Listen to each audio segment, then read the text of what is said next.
ಸ್ನೇಹಿತರೆ, ಬಹಳ ದಿನಗಳೇ ಆಯಿತು ವಿಡಿಯೋ ಮಾಡಿ. Finally the wait is over. Knowledge in Kannada is back.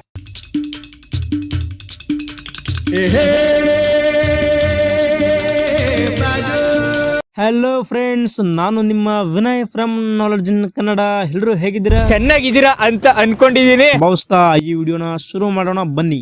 ಸ್ನೇಹಿತರೆ, ನಿಮಗೊಂದು ಪ್ರಶ್ನೆ. ರಾತ್ರಿ ಮಲಗೋ ಮುನ್ನ ನಿಮ್ಮ ಮೊಬೈಲ್ ಡೇಟಾ ಆನ್ ಮಾಡಿ ಇಟ್ಕೊಂಡು ಮಲಗ್ತೀರಾ ಅಥವಾ ನಿಮ್ಮ ಪಕ್ಕದಲ್ಲೇ ಇಟ್ಕೊಂಡು ಮಲಗ್ತೀರಾ? ನಿಮ್ಮಮ್ಮ, ಅಜ್ಜಿ ಅಥವಾ ಸೋಷಿಯಲ್ ಮೀಡಿಯಾದಲ್ಲಿ ಸಿಕ್ಕ ಒಬ್ಬ ಎಕ್ಸ್ಪರ್ಟ್ ಹೇಳಿರ್ತಾರೆ, ರಾತ್ರಿ ಮೊಬೈಲ್ ಹತ್ತಿರ ಇಟ್ಕೊಂಡು ಮಲ್ಕೊಂಡ್ರೆ ಬ್ರೈನ್ ಡ್ಯಾಮೇಜ್ ಆಗುತ್ತೆ, ರೇಡಿಯೇಷನ್ ಇರುತ್ತೆ ಅಂತ ಹೇಳ್ತಿರ್ತಾರೆ ಅಲ್ವಾ? ಸ್ನೇಹಿತರೆ, ನಾನು ಕೂಡ ಈ ಮಾತು ಕೇಳಿದ್ದೀನಿ. ಆದರೆ ಇಂದು ನಾನು ನಿಮ್ಮ ಮುಂದೆ ಒಂದು ಸತ್ಯ ಇಡ್ತೀನಿ. ಅದು ನಿಮ್ಮನ್ನ ಶಾಕ್ ಮಾಡಬಹುದು. ರೇಡಿಯೇಷನ್ ನಿಜಕ್ಕೂ ಅಪಾಯಕರವೇ ಅಥವಾ ಇದು ಕೇವಲ ಒಂದು ಮಿಥ್ಯೆಯೇ? ನಿಮ್ಮ ಆರೋಗ್ಯದ ಬಗ್ಗೆ ನಿಮಗಿರುವ ಒಂದು ದೊಡ್ಡ ತಪ್ಪು ಕಲ್ಪನೆಯನ್ನ ನಾನು ಇವತ್ತು ತೆಗೆದು ಹಾಕ್ತೀನಿ. ಈ ವಿಡಿಯೋ ಕೊನೆವರೆಗೂ ನೋಡಿ, ಯಾಕೆಂದ್ರೆ ನಿಜವಾದ ಸಮಸ್ಯೆ ಯಾವುದು ಅನ್ನೋದನ್ನ ನಾನು ಸ್ಪಷ್ಟವಾಗಿ ಹೇಳ್ತೀನಿ. ಸ್ನೇಹಿತರೆ, ಮೊದಲು ರೇಡಿಯೇಷನ್ ಅನ್ನೋ ವಿಷಯಕ್ಕೆ ಬರೋಣ. ಸ್ನೇಹಿತರೆ, ಮೊಬೈಲ್ ಫೋನಿಂದ ಬರೋ ರೇಡಿಯೇಷನ್ ನಾನ್ ಅಯೋನೈಸಿಂಗ್ ರೇಡಿಯೇಷನ್ ಎಂದು ಕರೆಯುತ್ತಾರೆ. ಸರಳ ಭಾಷೆಯಲ್ಲಿ ಹೇಳ್ಬೇಕಂದ್ರೆ ಇದು ತುಂಬಾ ಕಡಿಮೆ ಶಕ್ತಿಯ ಅಲೆಗಳನ್ನು ಹೊಂದಿರುತ್ತೆ. ನಮ್ಮ ದೇಹದ DNA ಅನ್ನ ಬದಲಾಯಿಸುವ ಶಕ್ತಿ ಇದಕ್ಕೆ ಇರೋದಿಲ್ಲ. ಇದನ್ನ ನೀವು ಹೀಗೆ ತಿಳಿದುಕೊಳ್ಳಿ. ಸೂರ್ಯನ ಬೆಳಕು UV ರೇಸ್ ಅಯೋನೈಸಿಂಗ್ ಆಗಿರುತ್ತೆ.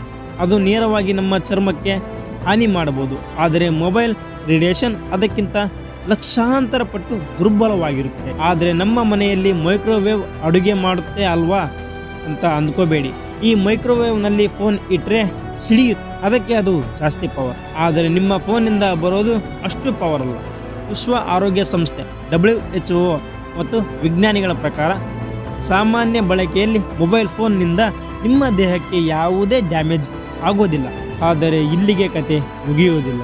ಯಾಕಂದರೆ ನಿಜವಾದ ಸಮಸ್ಯೆ ರೇಡಿಯೇಷನ್ ಅಲ್ಲ, ಅದು ಬೇರೆಯೇ ಇದೆ. ಅದನ್ನು ನಾನು ದಿ ಸೈಲೆಂಟ್ ಕಿಲ್ಲರ್ ಅಂತ ಕರೀತೀನಿ. ಸ್ನೇಹಿತರೆ, ನೀವು ರಾತ್ರಿ ಡೇಟಾ ಆನ್ ಮಾಡಿಟ್ಕೊಂಡು ಮಲಗಿದಾಗ ನಿಮ್ಮ ಫೋನ್ ನಿದ್ದೆ ಮಾಡೋದಿಲ್ಲ, ಅದು ನಿಮ್ಮ ಜೊತೆಗೆ ಎಚ್ಚರವಾಗಿರುತ್ತೆ. ಇನ್ಸ್ಟಾಗ್ರಾಮ್ ಲೈಕ್ ಬಂದಿದೆ, ವಾಟ್ಸಪ್ ಮೆಸೇಜ್ ಬಂದಿದೆ, ಯೂಟ್ಯೂಬ್ ನೋಟಿಫಿಕೇಶನ್ ಬಂದಿದೆ, ಹೀಗೆ ಇದೆಲ್ಲ ಮೆದುಳಿಗೆ ಸಿಗ್ನಲ್ ಕಳಿಸ್ತಾ ಇರುತ್ತೆ. ಸ್ನೇಹಿತರೆ, ನಿಮ್ಮ ಮೆದುಳು ರಿಲ್ಯಾಕ್ಸ್ ಆಗೋದಿಲ್ಲ. ಅಷ್ಟೇ ಅಲ್ಲ, ಮೊಬೈಲ್ ಸ್ಕ್ರೀನ್ನಿಂದ ಬರೋ ಬ್ಲೂ ಲೈಟ್ ನಿಮ್ಮ ದೇಹದಲ್ಲಿ ಮೆಲೋಟನಿನ್ ಅನ್ನೋ ಹಾರ್ಮೋನ್ನ ಪ್ರೊಡಕ್ಷನ್ ನಿಲ್ಲಿಸುತ್ತೆ. ಈ ಮೆಲೋಟನಿನ್ ಅಂದರೆ ನಿದ್ದೆ ತರಿಸೋ ಹಾರ್ಮೋನ್. ಸ್ನೇಹಿತರೆ, ಇದು ಕಡಿಮೆ ಆದರೆ ನಿಮಗೆ ನಿದ್ದೆ ಬರೋದಿಲ್ಲ.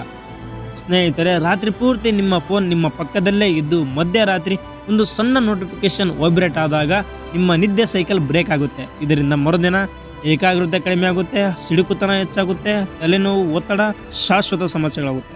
ಇದನ್ನೇ ನಾನು ನಿಜವಾದ ಅಪಾಯ ಅಂತ ಕರೆದದ್ದು.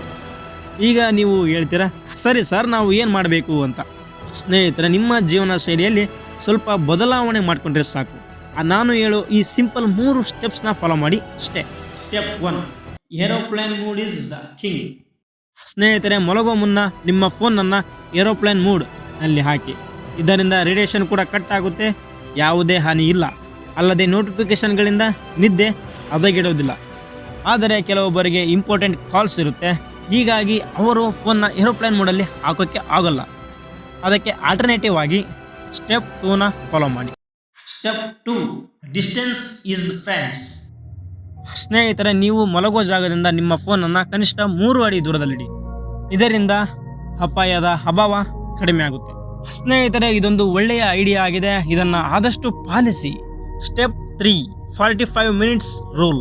ಸ್ನೇಹಿತರೆ, ಮಲಗೋ ಮುನ್ನ 30ರಿಂದ 45 ನಿಮಿಷಗಳ ಮುಂಚೆ ಫೋನ್ ನೋಡೋದನ್ನು ನಿಲ್ಲಿಸಿ. ಆ ಸಮಯದಲ್ಲಿ ಪುಸ್ತಕ ಓದಿ, ಮೃದು ಸಂಗೀತ ಕೇಳಿ ಅಥವಾ ಮನೆಯವರ ಜೊತೆ ಮಾತಾಡಿ. ಇದು ನಿಮ್ಮ ಮೆದುಳಿಗೆ ಈಗ ನಿದ್ದೆಗೆ ಸಮಯ ಅನ್ನೋ ಸಿಗ್ನಲ್ ಕೊಡುತ್ತೆ. ಆದ್ದರಿಂದ ನೆನಪಿಟ್ಕೊಳ್ಳಿ ಸ್ನೇಹಿತರೆ, ರೇಡಿಯೇಷನ್ ಎಂಬ ಭಯದ ಹಿಂದೆ ಓಡಬೇಡಿ, ಅದು ನಿಮ್ಮನ್ನು ಕೊಲ್ಲೋದಿಲ್ಲ. ಆದರೆ ಡಿಸ್ಟರ್ಬ್ಡ್ ಸ್ಲೀಪ್ ನಿಮ್ಮ ಲೈಫ್ ಸ್ಟೈಲ್ ಅನ್ನ ನಿಧಾನವಾಗಿ ಹಾಳು ಮಾಡುತ್ತೆ. ನಿಮ್ಮ ನಿದ್ರೆ ನಿಮ್ಮ ಸಂಪತ್ತು, ಅದನ್ನ ರಕ್ಷಿಸಿಕೊಳ್ಳಿ. ಈಗ ನಿಮ್ಮ ತಿರುವು. ನೀವು ರಾತ್ರಿ ಮಲಗೋ ಮುನ್ನ ಫೋನನ್ನು ಏರೋಪ್ಲೇನ್ ಮೂಡ್ ಹಾಕ್ತೀರಾ ಅಥವಾ ಹಾಗೆಯೇ ಡೇಟಾ ಆನ್ ಮಾಡಿಟ್ಕೊಂಡು ಮಲಗ್ತೀರಾ? ನಿಮ್ಮ ಅಭ್ಯಾಸ ಯಾವುದು ಅಂತ ಕಮೆಂಟ್ನಲ್ಲಿ ತಿಳಿಸಿ. ಹಾಗೆ ನಿಮ್ಮ ಸ್ನೇಹಿತರು ಈ ತಪ್ಪು ಕಲ್ಪನೆಯಲ್ಲಿದ್ದರೆ ಈ ವಿಡಿಯೋನ ಅವರ ಜೊತೆ ಶೇರ್ ಮಾಡಿ. ಇನ್ನೂ ಹೆಚ್ಚು ನಾಲೆಡ್ಜ್ ವಿಡಿಯೋಸ್ ಸಂಬಂಧಿಸಿದಂತೆ ನಮ್ಮ ಚಾನಲ್ನ ಪ್ಲೀಸ್ ಸಬ್ಸ್ಕ್ರೈಬ್ ಮಾಡಿ. ಧನ್ಯವಾದಗಳು. ನಿಮ್ಮ ನಿದ್ರೆ ಪ್ರಶಾಂತವಾಗಿರಲಿ. ನಮಸ್ಕಾರ.